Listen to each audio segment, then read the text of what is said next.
Welcome, everybody, to Take Action News, our first show of 2013. Happy New Year to all of you. Happy New Year to our executive producer, Daniel Marins, and our vice president in charge of engineering, Mitch Mulaski, who join us both from our Washington, D.C. studio. This is the show where we like to tell you what's going on in the news and what you can do to influence outcomes.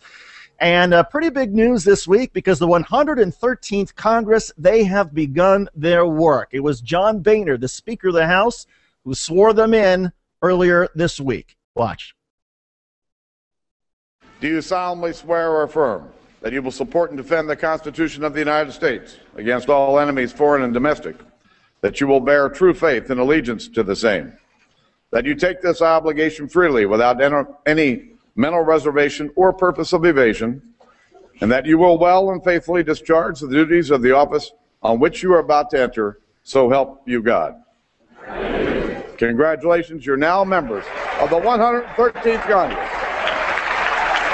Always great to hear the swearing in of members of Congress. The president who's swearing in will come in just a couple of weeks in inauguration. It was a remarkable week on Capitol Hill because in addition to John Boehner, of course, swearing people in, he had his own election as Speaker. There was something of a conservative challenge to John Boehner. 10 conservatives voted or decided not to vote for him on a sort of a first ballot. They did not get the amount of anti-Boehner sentiment they needed to force a second ballot, which would have been the first time since 1923. Nonetheless, it was an interesting moment on Capitol Hill as the roll call vote came in for John Boehner.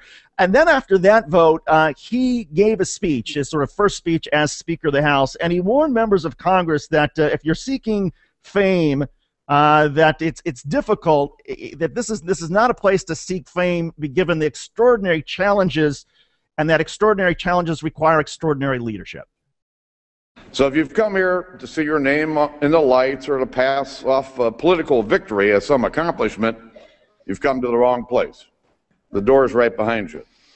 A lot of people wanted to show John Boehner the door privately. Most Republicans publicly, of course, they voted for John Boehner to be Speaker, worried about some of his threats to strip away committee chairmanships and move people away from different assignments.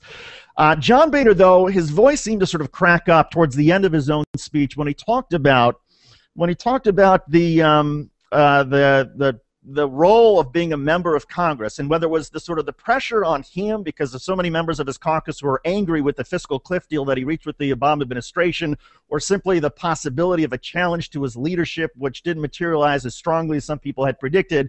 Either way, or maybe just the emotion of the moment, John Boehner did get a little bit cracked up as he was delivering part of his speech to those members of Congress. If you've come here to be the determined voice of the people,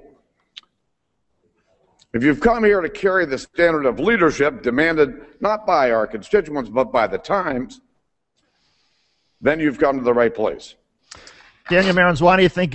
Why do you believe that John Boehner was starting to tear up? Is it because he always tears up, or just because of the emotions of the past week? I think that. Look, at the end of the day, I very vehemently disagree with him, and we don't share the same values or vision for what America should be, but I have no reason to doubt that his emotional connection to the office of the Speaker is anything but sincere. And I think that when he does cry so often, it's because he's an emotional or sentimental person. Mitch Mulaski, how did it strike you when you saw the clip of John Boehner starting to sort of tear up again and having some, his emotions on display? Well, I actually was able to was at events for both Senators Kaine and Cardin this past on whenever they were sworn in, inaugurated. So it was definitely very interesting to see all of their emotion. I mean, both of themselves. I mean, this is a momentous day for them and their families, which are often quite large, as well as their constituents. So it's this sort of day who, no matter on what side of the aisle you are, it's time to celebrate the achievement that you've reached by getting to the Senate or to the House, but then and then things get real very soon after. But it was definitely a very emotional and joyous day for all of them. Absolutely. The big news in terms of legislation over the past week was that Congress and the Obama administration, they did pass a fiscal cliff deal of sorts. It wasn't quite as big as a lot of people had wanted it to be, and nobody seemed entirely happy. A lot of anger on both sides of the aisle. Here's how President Obama described the deal that he reached with Congress. Under this law, More than 98% of Americans and 97% of small businesses will not see their income taxes go up. Millions of families will continue to receive tax credits to help raise their kids and send them to college. Companies will continue to receive tax credits for the research that they do, the investments they make, and the clean energy jobs that they create. And 2 million Americans who are out of work, but out there looking, pounding the pavement every day, are going to continue to receive unemployment benefits as long as they're actively looking for a job. That's right. For everybody who is on federal unemployment benefits, those will continue. The average was estimated to be something like $300 a week. So again, unemployment benefits have been extended. Here's what else, though, and here's a little more details about what is in the fiscal cliff deal. The tax rates that President Obama was referring to, they will rise to Clinton-era levels of 39.6%.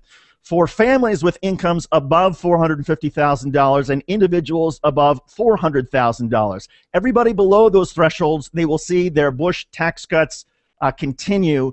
The Bush tax rates continue. The tax on capital gains and dividends, that's going to be permanently set at 20%. For everybody with income above the $400,000 threshold. It will remain at 15% on capital gains for everybody who is below. The estate tax is going up to 40% on the largest of estates, and that level will be indexed to inflation. There were a couple other things. The pay freeze on members of Congress, which President Obama had lifted earlier this year, that will be reimposed. The 2009 expansion of tax breaks for low-income Americans, called the Earned Income Tax Credit, the Child Tax Credit, those will be extended for 5 years. The deal, of course, is not going to address the debt ceiling, and the payroll tax holiday will be allowed to expire.